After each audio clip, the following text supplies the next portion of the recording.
우리 함께 보실 하나님의 말씀은 구약성경 사무엘상 15장 32절부터 35절까지의 말씀입니다. 사무엘이 이르되 너희는 아말렉 사람의 왕 아각을 내게로 끌어오라 하였더니 아각이 즐거이 오며 이르되 진실로 사망의 괴로움이 지났도다 하니라. 사무엘이 이르되 내 칼이 여인들에게 자식이 없게 한 것 같이 여인 중 내 어미에게 자식이 없으리라 하고 그가 길갈에서 여호와 앞에서 아각을 찍어 쪼개니라. 이에 사무엘은 라마로 가고 사울은 사울 기브와 자기의 집으로 올라가니라. 함께 읽습니다. 사무엘이 죽는 날까지 사울을 다시 가서 보지 아니하였으니 이는 그가 사울을 위하여 슬퍼함이었고 여호와께서는 사울을 이스라엘 왕으로 삼으신 것을 후회하셨더라. 아멘. 사무엘상 15장을 마무리하면서 사무엘이라는 사람을 다시 한번 조명해 보려고 합니다. 여러분이 아시겠지만은 사무엘은 정말 하나님께 인정을 받은 사람이에요. 어느 정도였냐면 하나님께서 표현하실 때 모세 옆에 나란히 둘 정도입니다. 그러니까 하나님이 말씀하시기를 모세와 사무엘이 내 앞에 서 있다고 할지라도 이렇게 말씀하시거든요. 지금부터 수백 년 후에요. 이스라엘의 그 기울어 갈 때죠. 마지막 심판이 가까웠을 때죠. 하나님께서 선지자 예레미야에게 하신 말씀입니다. 이 백성이 계속해서 이렇게 나를 거역하고 말을 듣지 않으니 내 심판의 뜻은 섰다. 그렇게 말씀하시면서 그때 하신 말씀이에요. 설령 모세와 사무엘이 내 앞에 서 있다고 할지라도 그 말이 무슨 말이냐면 이 두 의인이 심지어 내 앞에 서 있다고 할지라도 그래서 내게 뜻을 돌이켜달라고 기도한다고 할지라도 이제는 안 된다. 이렇게 말씀하셨거든요. 그러니까 모세가 누굽니까 여러분? 이스라엘에서 어떤 존재인가는 여러분이 알고 계시잖아요. 그 옆에 나란히 두 사람을 언급을 하시면서 모세와 사무엘 이렇게 말씀하실 정도예요. 정말 사무엘은 하나님의 마음에 합한 그런 사람이었음이 확실합니다. 저는 지금까지도 우리가 그 사무엘을 봐왔지만은 오늘은 15장 말씀을 중심으로 해서 여기에 나타난 사무엘의 어떠함을 좀 보려고 하는데 네 가지로 말씀을 드립니다. 첫 번째는 용기 있는 사람, 두 번째는 순종의 사람, 세 번째는 하나님이 쓰시는 사람, 네 번째는 사랑의 사람입니다. 첫 번째는 용기 있는 사람입니다. 용기 있는 사람. 자, 지난번 우리가 주일 본문에서 봤습니다. 24절에서 봤죠. 지난번에. 어땠어요? 사울은 사람들을 두려워했단 말이죠. 그래서 어떻게 됐습니까? 하나님이 자기에게 맡기신 중요한 일을 크게 그르쳐버리고 말았는데 사무엘은 그렇지 않아요. 사무엘은 그렇지 않습니다. 그래서 여기 본문에 보게 되면 왕을 향해서 용기 있는 질책을 하는 그의 모습을 우리는 볼 수가 있어요. 자, 여러분 보시기 바랍니다. 15장 13절부터 무려 30절까지 길게 두 사람의 대화가 이루어져 있는데 이 대화를 이어가면서 사무엘이 쉽기만 했겠느냐 이 말입니다. 왕 앞에서. 뭔가 화기애애한 분위기가 아닙니다. 뭔가 팽팽해요. 팽팽합니다. 둘 사이가. 왜냐하면 사무엘은 사울이 어떻게 잘못했는가 하는 걸 하나님의 뜻을 전달해 줘야 되는 입장인데 사울이 그걸 받아들이고 인정하고 금방 돌이키고 회개하고 이렇게 하면 모르는데 아니란 말이죠. 아니에요. 자꾸 부인한단 말이죠. 그런 가운데 있기 때문에 이게 쉽지가 않은 것입니다. 사무엘이 백성들로부터 아무리 신망이 높다고 해도 상대는 누굽니까? 이 나라의 임금입니다. 권력의 정점에 있는 사람이에요. 그리고 이때는 왕정 초기가 아닙니다. 상당한 시간이 흘렀어요. 왕정 체제가 안정기에 들어서고 있는 그런 때입니다. 모든 제도, 조직, 세제, 재정, 신하들, 이렇게 상비군을 포함한 군대 조직 이런 것들이 이제는 다 갖춰진 상태입니다. 예. 그 사울의 권력이 막강해요.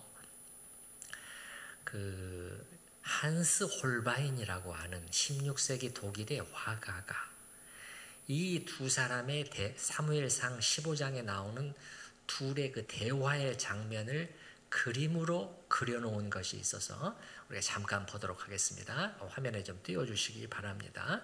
자, 이 그림을 보시게 되면은 두 사람이 서로 마주보고 서 있는데요. 자, 이 전쟁, 아말렉과의 전투가 끝난 지 얼마 안 된 상태라는 것을 우리가 뭘 보면 알 수 있어요. 저 뒤에 보면은 그 화염이 막 솟아오르고 그렇게 돼 있잖아요. 뭔가 약간 전쟁터를 모습을 우리에게 보여주고 있죠. 자, 두 사람이 마주보고 서 있는데, 물론 여러분 이건 전적으로 화가의 상상에서 나온 그림이라는 것을 여러분이 이해를 하시고요. 자, 이 두 사람 중에서 누가 사무엘일까요? 왼쪽입니까? 오른쪽입니까? 왼쪽입니다. 어떻게 아셨어요? 우선 나이가 많이 들었죠. 머리가 벗겨질 정도입니다. 예. 그리고 손에 들고 있는 것을 보면은 사무엘은 지팡이를 들고 있는데 사울은 이렇게 칼을 차고 있죠. 그리고 사무엘의 뒤에는 아무도 없어요. 그죠? 근데 사울의 뒤에는 지금 무장한 군병들이 이렇게 서 있잖아요. 도열에 서 있잖아요. 뭘 말해주는 것입니까? 지금 힘이 누구에게 있는 거예요? 힘이 누구에게 있는 거예요? 전적으로 사울에게 있는. 이 그림이 그거를 잘 보여주고 있어서 제가 여러분과 함께 잠깐 나누는 것입니다. 여러분, 저 그림을 보게 되면은 어떻게 보면은 사무엘은 혼자입니다. 모두가 사울 뒤에 서 있는 형국이에요. 혈혈단신인 것입니다. 그런데 이런 상황 가운데서 사무엘은 손을 들고서 뭔가 항의하고 따지는 그러한 자세를 보이고 있죠. 꺼주셔도 되겠어요? 제가 말하고자 하는 것은 뭐냐면, 사무엘이 이렇게 왕의 잘못을 지적하고 질책하는 일은 결코 쉬운 일이 아니었다는 것입니다. 어떤 분이 말하기를 사무엘의 이스라엘 안에서의 위치가 대단하지 않습니까? 틀린 말은 아닙니다. 그러나 그렇다고 해서 사무엘이 쉽기만 했다고 생각한다면 그거는 착각입니다. 뭐만 봐도 알 수 있냐? 여기 바로 뒤에 16장 초반에 보면은요, 하나님께서 사무엘에게 다른 지시를 내리시거든요. 뭐라고 나는 이제 사울은 버렸다. 이제 사울을 대신해서 왕을 내가 세우려고 하니까 너는 이러이러한 사람을 찾아서 그에게 기름을 부어라. 그때 사무엘이 뭐라고 대답을 하느냐면은, 만약에 제가 그렇게 한 것을 사울 왕이 안다면 저를 죽이려고 할 것입니다. 그렇게 말을 해요. 자, 여러분 16장 2절을 잠깐 보시기 바랍니다. 16장 2절. 사무엘이 이르되 내가 어찌 갈 수 있으리이까? 사울이 들으면 나를 죽이리이다 하니. 뭡니까? 사울은 맘만 먹으면 반역죄랄지 이런 죄명들을 걸어가지고 사무엘을 처형할 수 있는 그런 위치와 그런 분위기였습니다. 그러니까 무슨 말이냐? 인간적인 시각으로만 보면 사무엘에게도 사울은 두려운 존재였다는 것입니다. 여러분, 우리나라에서도 그렇고요. 임금이 있는 자리는 그 가벼운 자리가 아니지 않습니까? 그렇죠? 막 신하들이 막 머리를 조아리고 있고, 그 무장한 호위병들이 도열에 서 있고, 이게 뭔가 두려워지는 분위기잖아요. 예. 절대 함부로 행동할 수 없는 자리가 임금 앞에 섭니다. 임금 앞에서요. 과거 우리나라에서도 그렇잖아요. 그죠? 예. 임금 앞에서는 조심해야 됩니다. 조심해야 돼요. 함부로 말을 하거나 막 자기 성질대로 하거나 그러면 큰일 납니다. 자, 궁중조회의 자리입니다. 지금 임금하고 병조 판서가 의견이 서로 대립되고 있어요. 그러면 임금이 처음에는 그저 병파는 왜 꼭 그런 식으로 말하는 것이요? 또 이렇게 이제 할지 모르지만은, 그러나 이제 막 참다가 이제 속된 말로 뚜껑이 열려버리면 어떻게 됩니까? 어떻게 돼요? 에이, 저놈을, 이렇게 갑자기 놈이 돼버립니다. 저놈을 당장 끌어내지 못할까? 이렇게 되지 않습니까? 제가 더 리얼하게 묘사할 수 있지만 좀 절제하고 있는 것입니다. 그러면 되면 죄인이 되어서 끌려 나가는 것입니다. 그게 지금 사실은 사무엘과 사울의 위치예요. 그런데 사무엘이 어떻게 합니까? 그의 그 용기를 한번 보시기 바랍니다. 우리가 15장 16절에서 보지 않았습니까? 임금이 막 되지도 않는 변명을 계속 늘어놓자 말을 끊지 않습니까? 이제 그만하시옵소서. 하나님의 말씀을 들으세요. 이렇게 말하잖아요. 여기 15장 16절을 보시기 바랍니다. 사무엘이 사울에게 이르되 가만히 계시옵소서. 그러잖아요. 가만히 계시옵소서. 그런데 우리가 살펴본 것처럼 사울도 쉽게 물러서지를 않는단 말이에요. 물러서지를 않아요. 어떤 경우는 강경하게 부인하기도 하고 어떤 때는 유화적인 제스처를 쓰기도 하고 막 밀당을 하는 거예요. 그러니까 이게 지금 팽팽합니다. 둘 사이에 긴장이 흐르고 있는 것이에요. 어렵습니다. 어려워요. 중간에 그냥 내가 이 정도에서 내가 뭘 얻을 게 있다고 이렇게까지 잘못하면 내 목이 날아갈 텐데 그렇게 할 수 있는데 사무엘은 그게 아니에요. 자기를 보내신 하나님의 그 뜻이 있잖아요. 이 뜻을 전하고 이렇게 해라 그게 있잖아요. 끝까지 타협하지 않아요. 굴복하지 않습니다. 그리고 끝까지 그 임무를 완수를 합니다. 그래서 제가 말씀드리려고 하는 것은 여기서 우리는 하나님의 사람 사무엘의 용기가 작지 않았다는 것을 우리가 알아야 된다는 것입니다. 그러면 사무엘은 이런 자리에서 어떻게 그렇게 할 수 있었을까? 저 그림에서도 봤지만은 혼자잖아요. 모두가 임금 뒤에 서 있잖아요. 그럼 이런 자리에서 어떻게 이렇게 용감하게 할 수 있었겠냐 말이죠. 저는 이렇게 답해보고 싶습니다. 그 순간 사무엘은 하나님만 봤다는 거예요. 하나님만 봤기 때문에 이게 가능하다는 거예요. 사무엘은 이 왕이나 군병이나 백성들이나 그 누구도 두려워하지 않고 더 하나님을 두려워하는 사람이었고 그렇기 때문에 그 자리에서도 하나님의 명령을 생각을 했고 하나님만 봤다는 거예요. 그래서 자신을 사울에게 보낸 하나님의 뜻을 다 이행할 수 있었죠. 사울은 어땠습니까? 사울은 하나님보다도 백성들을, 군사들을 더 두려워했고 더 그들을 의식했고 그들의 눈치를 더 봤잖아요. 그래서 실족하지 않았습니까? 참으로 우리도 배워야 되겠어요. 지도자는 말할 필요도 없고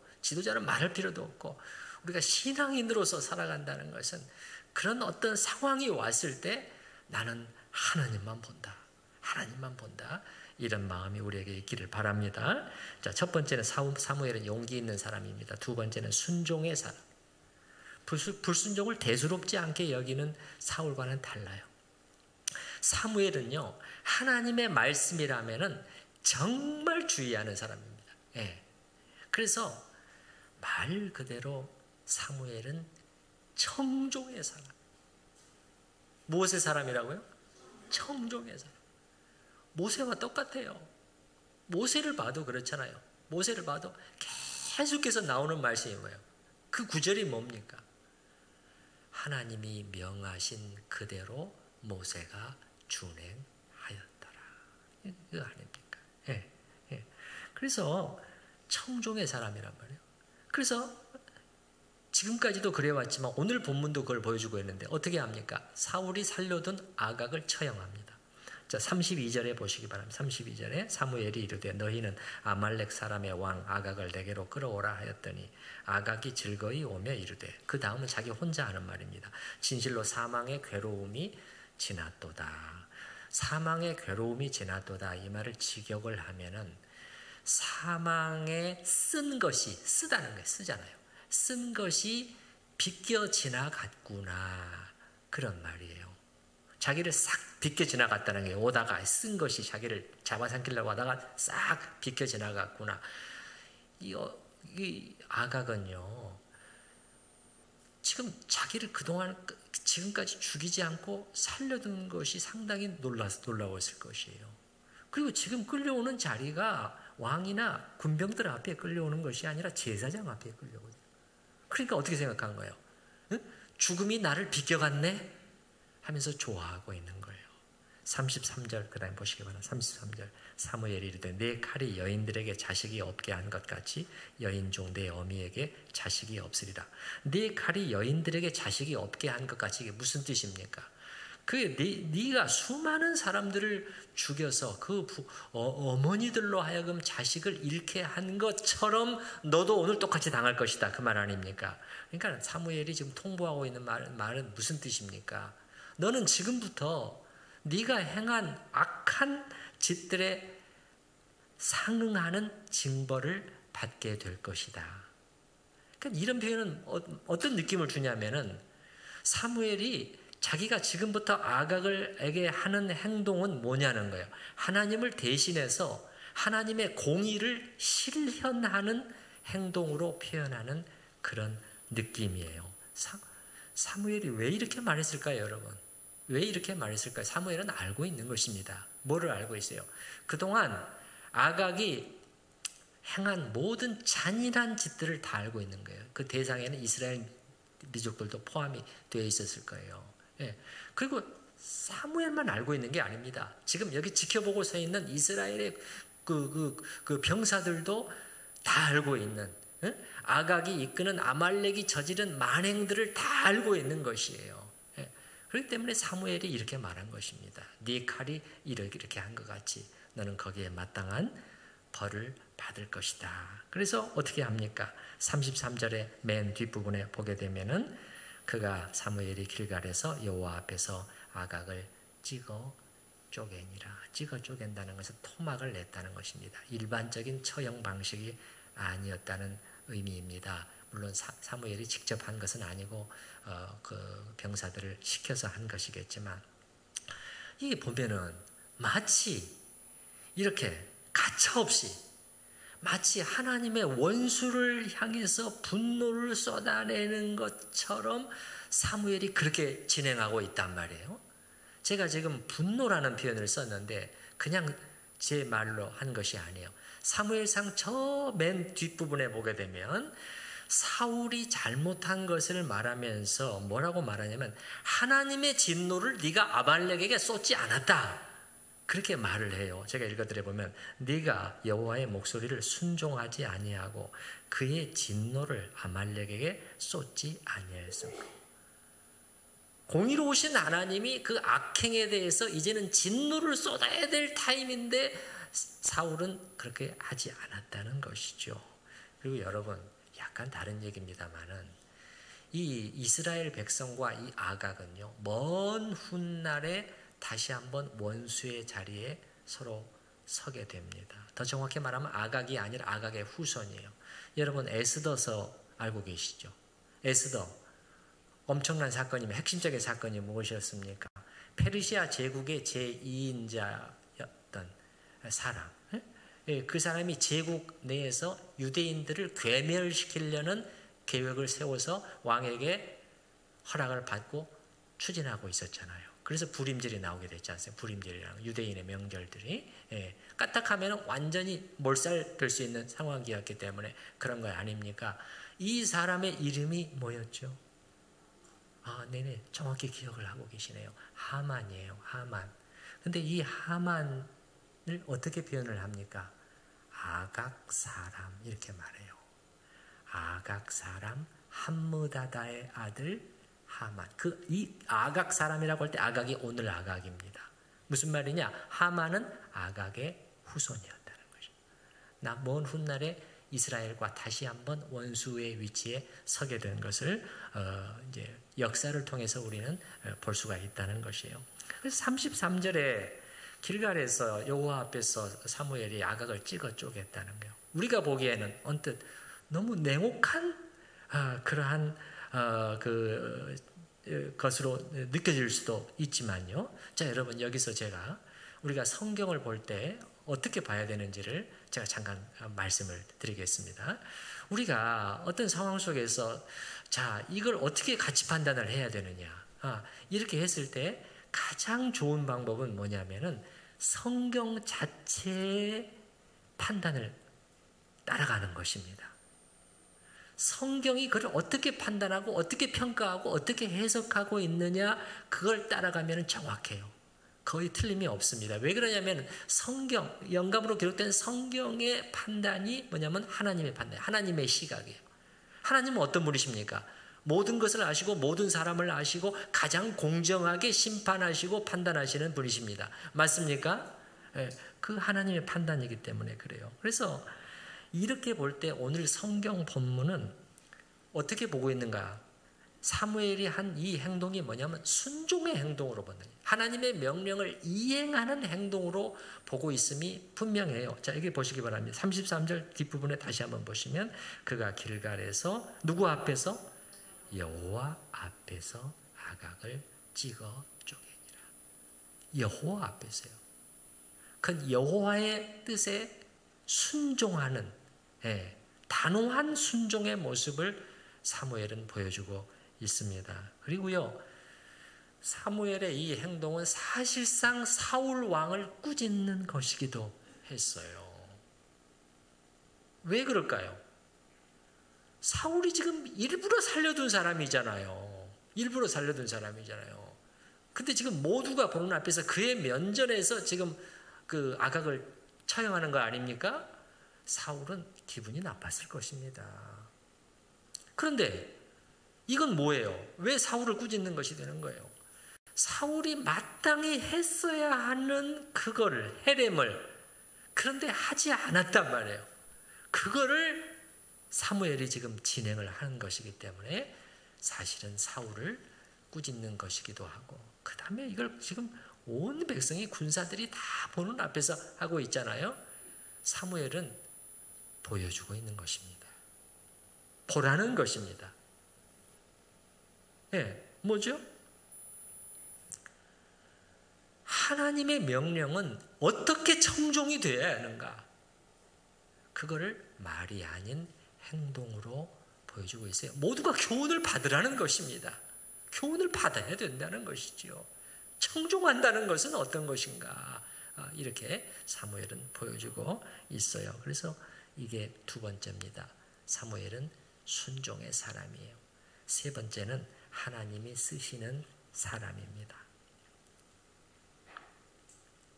이런 사무엘이기 때문에 그랬는지 혹은 잘 모르지만 하나님께서 사무엘을요 계속 사용하시는 것을 볼 수가 있어요. 지금 은퇴한 지 꽤 오래됐거든요. 물론 그 선지자요 제사장직은 유지하고 있었지만은 사람들의 가장 관심이 있는 건 뭐예요? 정치 권력을 누가 쥐느냐, 그거 아닙니까? 정치 권력. 뭐 상징적인 자리를 사람들은 관심이 있는 거 아니에요. 정치 권력이 누구한테 있느냐, 늘 관심은 거기 있어요. 그렇기 때문에 뉴스에서 그런 사람들의 그런 조직의 그런 결정에 늘 그거를 맨날 보여주는 것 아닙니까? 근데 그 자리에서는 물러났단 말이에요. 사사에서는 은퇴했어요. 그리고 나이가 많이 들었습니다. 지금은 늙었어요. 이미 오래전에 12장에서 사무엘 자신이 그렇게 말하네요. 백성들에게 보라, 나는 늙어 머리가 휘어졌고, 이렇게 말했잖아요. 그런데도 그 이후에도 사라지지 않았어요. 역사의 무대에서 사라지지 않고 있어요. 하나님께서 왜 그러냐? 하나님이 여전히 그를 사용하고 계시기 때문이에요. 이스라엘 안에서 그의 존재감이 여전히 있다는 것입니다. 자, 우리 한번 잠깐 살펴보도록 하겠어요. 15장을 통해서. 자, 1절의 표현에도 나타나 있어요. 우리말에는 그게 나타나 있지 않지만 1절 사무엘이 사울에게 이르되 여호와께서 나를 보내어 왕에게 기름을 부어 그의 백성 이스라엘 위에 왕으로 삼으셨은즉, 여호와께서 그 이후의 문장 있잖아요.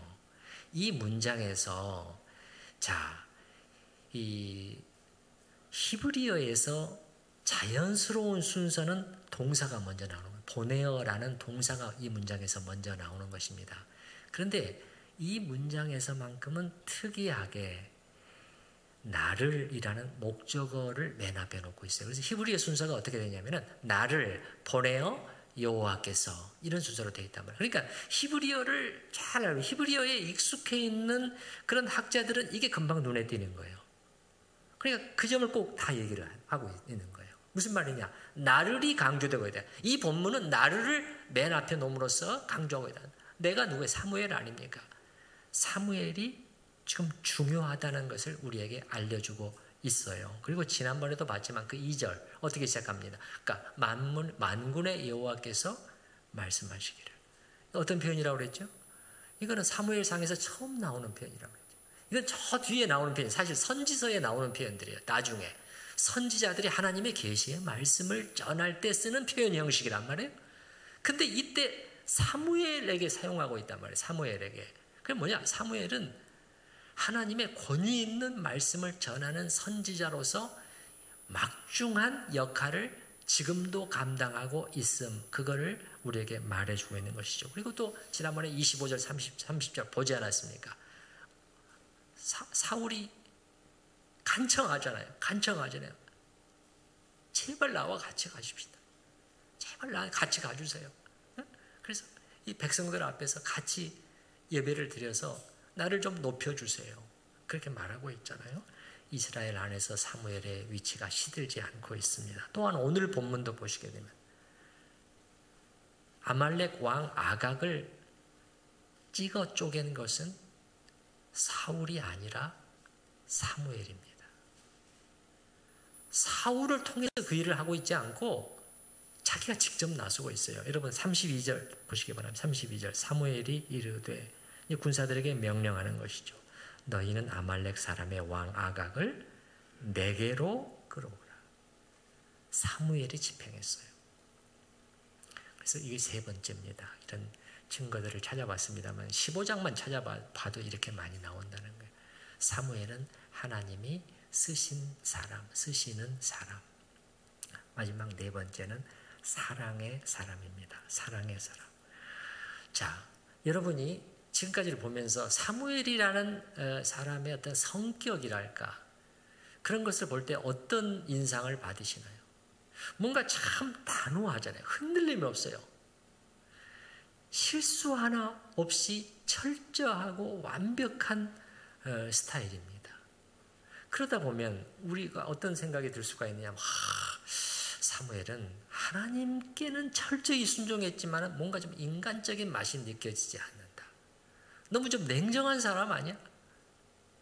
뭐 좀 더 심하게 말하면 냉혈한 과도 같은 그런 느낌? 전혀 그렇지 않다는 것이에요. 오늘 본문은 사무엘의 깊은 곳에 감춰져 있는 그의 따뜻함을 우리에게 충분히 드러내서 보여주고 있어요.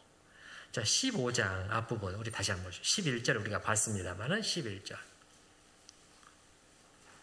자, 하나님께서 말씀하시잖아요. 사무엘에게. 자, 사울이 내게 불순종을 계속하고 있다. 내가 그를 왕으로 삼은 것을 후회한다. 이렇게 말씀하셨잖아요. 그때 사무엘이 어떻게 했다고요? 근심으로 온 밤을 새면서 부르짖었어요. 11절 맨 뒷문장입니다. 사무엘이, 거기서부터 같이 읽어보십시다. 사무엘이 근심하여 온 밤을 여호와께 부르짖으니라. 여호와께 부르짖었으니까 기도했다는 것이. 그런데 그냥 기도한 게 아니라 근심 속에서 잠을 자질 못하고 온 밤을 새면서 부르짖어 기도했습니다. 부르짖어 기도했어요.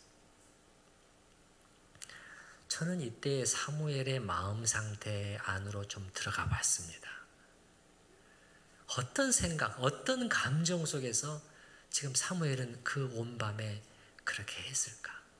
정말 많은 것들이 그의 속에 있었을 것 같습니다. 저는 먼저는 이렇게 생각합니다. 하나님을 생각을 하면서 그는 이렇게 했다고 생각을 해요. 하나님께서 뭐라고 말씀하셨어요? 11절에서 내가 후회한다. 후회한다는 무슨 뜻이라고요? 슬퍼한다는 뜻이라고요. 슬퍼한다. 사무엘은 하나님의 사람이잖아요. 그럼 하나님의 마음을 생각을 하면서 아픈 거예요. 그게 먼저였다고 생각을 해요. 여기 여러분, 그리고 여기서 근심하여 이렇게 되어 있잖아요. 이 근심하다라는 이 단어가 무슨 뜻이냐? 이게 이 근심하다, 괴로워하다 그런 뜻도 있지만은 원래적인 뜻, 보다 일반적인 뜻이 뭐냐면은 분노하다라는 뜻입니다. 분노하면서 근심하고 있는 거예요. 그 분노하면서 괴로워하고 있다는 것입니다. 그러면 그 분노는 누구를 향한 것일까요? 사울을 향한 것이에요. 사울을 향한 것이에요. 어떻게 이런 거죠. 무명의 자기를 하나님께서 딱 집어내셔가지고 가문도 별 볼 일 없었고 자기 입으로 사울이 말한 것처럼 그런 사람을 이스라엘의 지도자로 삼아주신 하나님께 어떻게 사울은 이렇게 갚을 수가 있단 말인가. 의로운 분노가 일어나는 것이죠. 그런데요, 사실 가만히 생각해 보면 이게 우리의 문제가 아닌가 싶습니다. 이스라엘 백성들의 문제였고 우리의 문제였고 하나님의 백성들의 문제가 이게 아닌가 싶습니다. 여러분 신명기 30장에 보면 모세가 이스라엘 백성들을 향한 고별 연설이잖아요. 신명기가 탄식하면서 이렇게 말을 해요. 우매무지한 백성아 여호와께 이같이 보답하느냐. 저는 정말 이 구절이 잘 잊혀지질 않는 구절입니다. 여호와께서 너희에게 어떻게 하셨냐. 너희가 애굽에서 노예라서 신음막 있었을 때 너희를 끌어내시고 그 다음에 어떻게 하시고 어떻게 적을 물리치시고 어떻게 바다를 가르시고 어떻게 광야 40년 동안 먹이시고 입히시고 보호하시고 그렇게 하셨는데 그 하나님께 너희는 어떻게 보답하고 있느냐. 그거 아닙니까? 근데 신약도 마찬가지예요. 저는 이런 부분을 우리가 그냥 가벼이 넘어가지 않았으면 좋겠어요. 저도 설교를 준비하면서 이 말씀을 계속 묵상했습니다. 계속 묵상했어요. 요한일서에 보면 뭐라고 말하냐면 보라 아버지께서 어떠한 사랑을 우리에게 베푸사 하나님의 자녀라 일컬음을 얻게 하셨는고. 이게 그냥 된 일이냐. 그 사랑이 얼마나 큰 사랑이냐. 좀 생각을 해봐라. 그럼 그 다음에 나오는 건 뭐예요? 그 하나님께 우리는 어떻게 하고 있는가.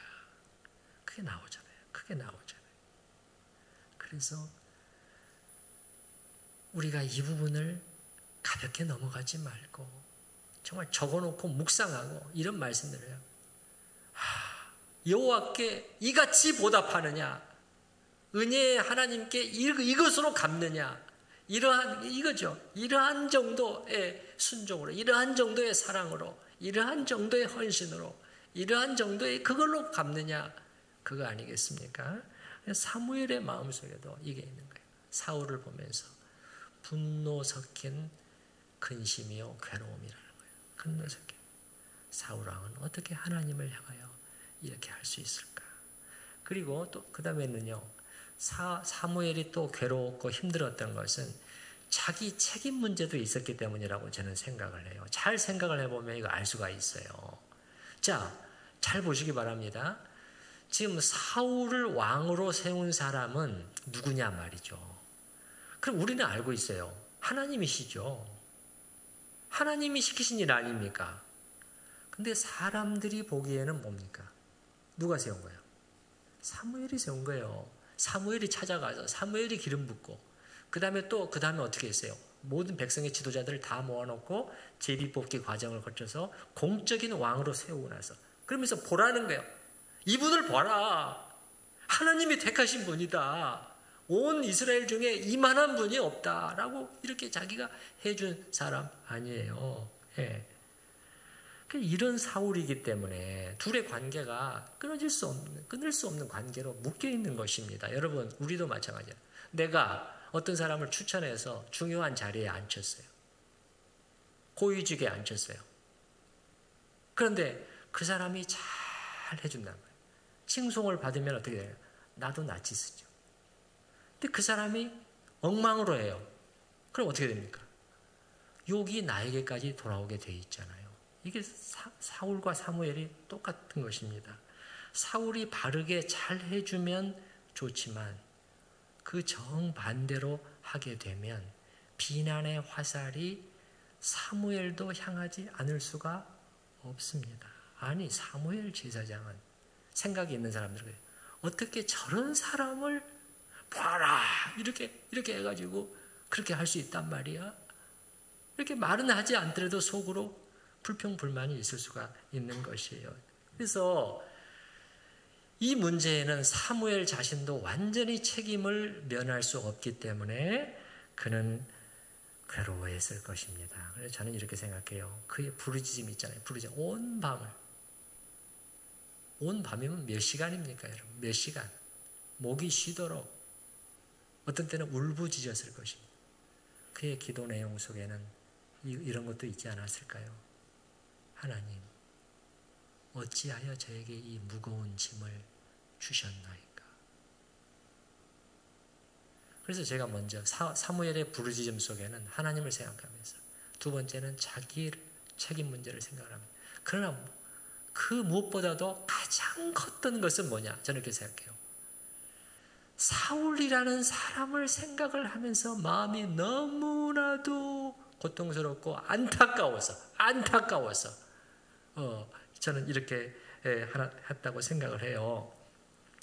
어떤 주석학자는요, 사무엘과 사울의 관계를 권력투쟁으로 보는 사람도 제가 봤어요. 권력투쟁이라는 거. 그러니까 여러분, 그럴듯합니다. 그럴듯해요. 뭐냐? 지금 사무엘이 그 사사직에서 내려오고 싶어서 내려온 것은 아니었어요. 백성들이 왕을 요구하니까 그 어쩔 수 없이 그렇게 된 겁니다. 이제 사울이 왕으로 세워지면서 자기는 그 국가의 수반의 자리에서 내려오게 된 겁니다. 내려오게 된 거예요. 그러니까 권력투쟁이란 말은 무슨 말이냐면은 사무엘이 시기가 나가지고 자기의 자신을 위치를 뺏긴 것이 시기가 나서 기회가 있을 때마다 사울을 끌어내리려고 막 잘못한 것으로 몰아붙이고 질책하고 말이죠. 그리고 나중에는 곧 나옵니다마는 다윗을 세워가지고 사람들의 인기가 다윗에게로 옮아가게 하는 것이다. 이렇게 설명을 하는 것도 봤는데, 드문 설명이지만 그런 사람도 있더라는 것입니다. 근데 저는 어떻게 성경을 본문을 읽으면서 이런 해석이 나오는가 신기할 정도예요. 조금만 읽어도 여러분 그게 아님이 지금 드러나지 않습니까? 아니 여러분 11절에서 하나님께서 사울을 버리겠다고 말씀을 하셨을 때 권력투쟁의 대상이라면 어떻게 해야 되는 거예요? 하나님께서 사울을 버리겠다고 말씀하시고 너는 가서 이렇게 나의 뜻을 전하라 이렇게 말씀하실 때 권력투쟁의 대상이라면 어떻게 해야 되는 거예요? 아이고 속으로 드디어 내 계획대로 되네. 그러면서 네 하나님 알겠습니다 하고 뛰어가지 않았겠어요? 근데 뭐하고 있는 것입니까? 밤새 근심으로 부르짖고 있어요. 앞뒤가 안 맞잖아요. 권력투쟁이라면. 이게 안 맞아요. 그게 아니고 사무엘은 사울을 생각하면서 그의 앞날을 또 생각을 하면서 자기랑 얼마나 끈끈하게 엮여왔던 사람이에요. 만 가지 생각이 떠올랐을 것입니다. 맨 처음 젊은 청년 사울을 만났을 때 여러분 기억나십니까? 그때도 거의 밤을 샜어요. 오늘도 밤을 새고 있지만 그때도 밤을 샜잖아요. 근데 그때는 분위기가 정반대였어요. 기쁨이 있었어요. 설렘이 있었어요. 왜 그러냐? 기대가 있었기 때문에 하나님께서 이 사람을 뽑아 세우셨구나. 그를 통해서 하나님이 하실 큰 일들을 바라보면서 앞으로 열리게 될 이 나라의 밝은 미래를 생각을 하면서 설렌 거예요. 그러니까 이 아직 무명의 청년 아닙니까? 아는 것도 많지도 않고 깨달음도 별로 없는 청년이었잖아요. 그런데 그와 밤새 대화를 하는 거예요. 하나님의 나라를 얘기하면서 흥분해 있었단 말이에요. 흥분해 있었단 말이에요. 그런데 그가 어떻게 되고 있느냐? 몰락하고 있잖아요. 지금. 이제 이 나라의 미래는 또 어떻게 될지 불투명하고. 그러니까 이 너무 근심으로 부르짖지 않을 수 없는 것입니다. 여러분, 사울을 향한 사무엘의 마음은 특히 오늘 본문에 더 잘 나타나 있어요. 35절을 한번 보시기 바랍니다. 35절. 사무엘이 죽는 날까지 사울을 다시 가서 보지 아니하였으니 이는 그가 사울을 위하여 슬퍼함이었다. 슬퍼함이었다. 여기서도 마찬가지 아닙니까? 여러분, 권력 투쟁 중이라면은 지금 자기의 정적이 하나님으로부터 버림받는 것이잖아요. 뭘 슬퍼야 합니까? 뭘 슬퍼해요? 고소해야지. 안 맞아요, 안 맞아요. 완전히 엉터리 해석이라 이런 해석들을 하고 있는 많이 배운 사람도 있으니